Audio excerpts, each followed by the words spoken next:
सुप्रभात प्यारे बच्चों, आइए आरंभ करते हैं आज के पठन पाठन का सिलसिला और चलते हैं उस ओर जहां से हम और आप अध्ययन कर रहे थे बेबी हालदार जी के द्वारा लिखे हुए पाठ आलो आंधारी का।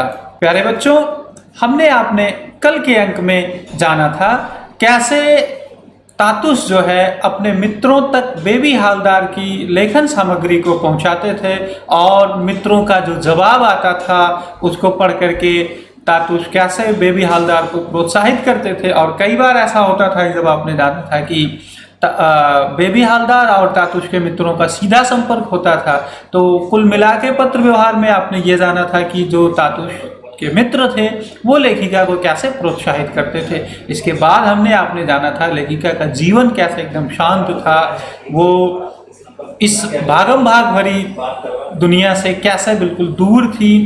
फिर आपने ये जाना था कि जब लेखिका की रचना जो है आलो आंधारी नाम से जो उन्होंने लेख लिखा था, जब वो पत्रिका में छपा तो उन्होंने कैसा व्यवहार किया, उन्होंने बिल्कुल साफ साफ स्पष्ट दिखाया। जो विशेष रूप से इस पाठ का संदेश है कि यदि आप किसी के माध्यम से आप कह लीजिए आप अपने व्यवहारिक जीवन में जिसके माध्यम से आगे बढ़ रहे हैं, हमेशा उनके प्रति कृतज्ञता व्यक्त करनी चाहिए। इसका सीधा सीधा उदाहरण बेबी हालदार जी ने आपको दिया। और आशापूर्णा देवी की तुलना से जेठू ने बेबी हालदार की तुलना करके उसमें एक नए उत्साह का संचार किया, जिससे बेबी हालदार के लेखन की जो प्रतिभा थी वो निखर कर लोगों के सामने आई। ये कल के अंक में हमने आपने जाना था। आज हम और आप जानेंगे इस पूरे पाठ की वो महत्वपूर्ण बातें जिसके कारण यह पाठ विशेष है। जिसमें सबसे पहले हमको आपको ये जानना है कि स्त्रियों की वर्तमान सामाजिक स्थिति। यहाँ से कई प्रश्न पूछे जाते हैं। स्त्रियों की वर्तमान सामाजिक स्थिति क्या है, मतलब आज के समय में स्त्रियों की स्थिति क्या है, उस जमाने में कैसे थी, इसका वर्णन लेखिका ने किया था।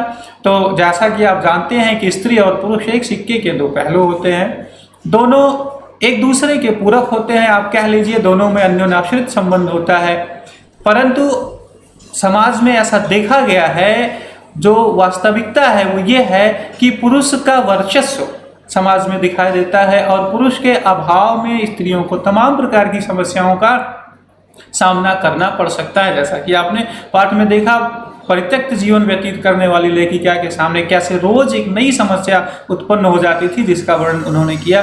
परंतु आज के समय की जो वर्तमान सामाजिक स्थिति है, इसमें काफी बदलाव आ चुका है। आप देख रहे हैं कि स्त्रियां हर क्षेत्र में पुरुषों की बराबरी कर रही हैं।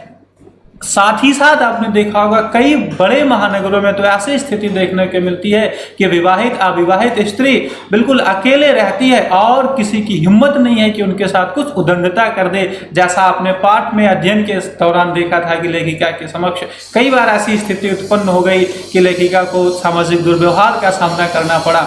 और यही नहीं, यहाँ तक ही नहीं, आज की महिलाएं हर क्षेत्र में पुरुषों के बराबर प्रतिनिधित्व भी कर रही हैं, चाहे वो राजनीति का क्षेत्र हो।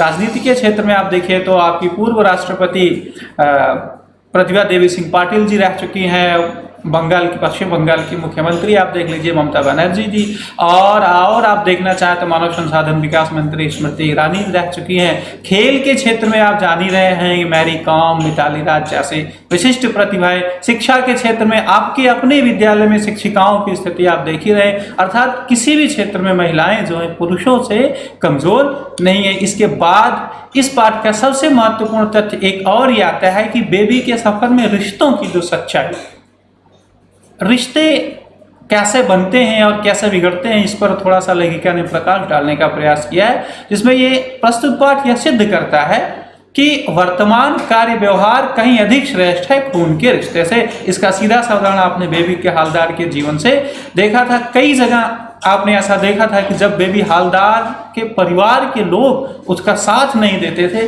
तब तातुस जैसे एक व्यक्ति ने उनका साथ दिया और समाज में हर जगह बेबी के प्रति लोगों की सोच अच्छी नहीं थी। आपने यह भी देखा कि समाज के प्रत्येक सदस्य हर समय मजबूरी का फायदा उठाना चाहते थे, बेबी की मजबूरी का। पुरुष वर्ग को छोड़ दीजिए, औरतों ने भी बेबी के दर्द को नहीं समझा, अर्थात एक महिला ने महिला के दर्द को नहीं समझा। और वास्तव में यदि महिलाओं के जीवन को निचोड़ें, हम उसको टटोलें तो मिलेगा कि उनकी अधिकांश समस्याएं महिलाओं के ही कारण थी। जैसे जब बेबी थक कर अपने घर आती तो महिलाओं के ही द्वारा उनसे कई तरीके के सवाल पूछे जाते, काम मिला कि नहीं मिला, तुम्हारा पति कहाँ रहता है, वो यहाँ क्यों नहीं आता, वो कब आएगा, इस प्रकार की ढेर सारी बातें महिलाओं के द्वारा उत्पन्न की जाती थी। इसके बाद बेबी के सफर में रिश्तों की जो सच्चाई आई, उसमें पिता और भाइयों ने भी बुरे वक्त पर बेबी का साथ छोड़ दिया। उसे अकेले अनेकों जगह आपने देखा कि किराए के मकान में रहना पड़ा। इसके अलावा पाठ की जो सबसे खास बात है वो ये है कुछ सामाजिक समस्याएं, जिसके माध्यम से यह पाठ आपको बहुत कुछ सिखाता है। जैसे सबसे बड़ी सामाजिक समस्या है जो इस पाठ में उकेरा गया है, जिसको वह है अशिक्षा। शिक्षा आप जानते हैं किसी भी समाज की रीढ़ की हड्डी होती है, और आपने देखा इस पाठ में कि एक अशिक्षित महिला को कैसे अपने जीवन को आगे बढ़ाने के लिए या अपने आप को समाज में प्रतिष्ठापित करने के लिए संघर्ष करना पड़ा।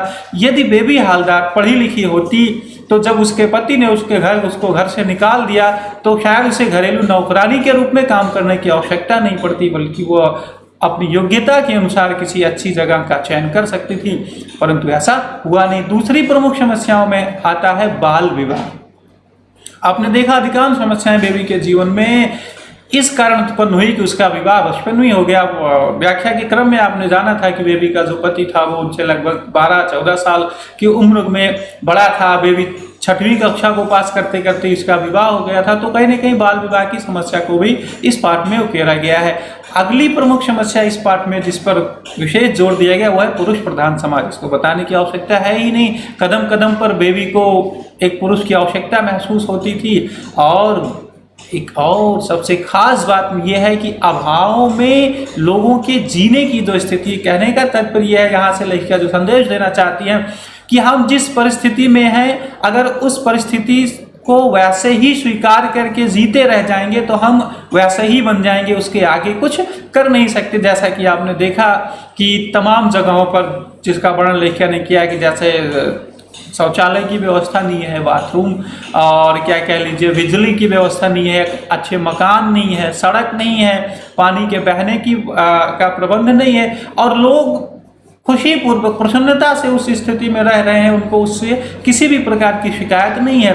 तो इस प्रकार से यह पाठ आपको मैसेज देता है कि लोग जब अभाव में रहते हैं तो अभाव के साथ जीना भी सीख जाते हैं। जो एक सामाजिक विडंबना है, लेखिका इसको दूर करने के लिए इस समस्या को उकेरती हैं। और ये लेखिका ने दर्शाया कि परिवार के लोगों का अपनों से कैसे मोह भंग हो जाता है। कई बार ऐसी स्थिति आ जाती है जब आप अपने ही परिवार में एक ऐसे व्यक्ति के रूप में देखे जाने लगते हैं, यानी आपके साथ एक ऐसा रिश्ता बन जाता है जो खून का नहीं बल्कि स्वार्थ का होता है। जब परिवार के लोगों को यह लगा कि लेखिका हमारे ऊपर बोझ बन सकती है तो पूरे परिवार के सदस्यों ने उसको छोड़ दिया। और जब लेखिका तातुश के घर रह करके एक समाज में उनको थोड़ी सी प्रतिष्ठा मिल गई तो आपने देखा होगा परिवार के सारे सदस्य धीरे धीरे करके उसके बाबा आए मिले, उसके भाई लोग आकर के मिले। तो कहीं ना कहीं ये जो पाठ है इस प्रकार के स्वार्थी रिश्तों से मोह भंग करता है। और सबसे खास बात जो यह पाठ आपको संदेश देता है वो यह है आर्थिक तंगी।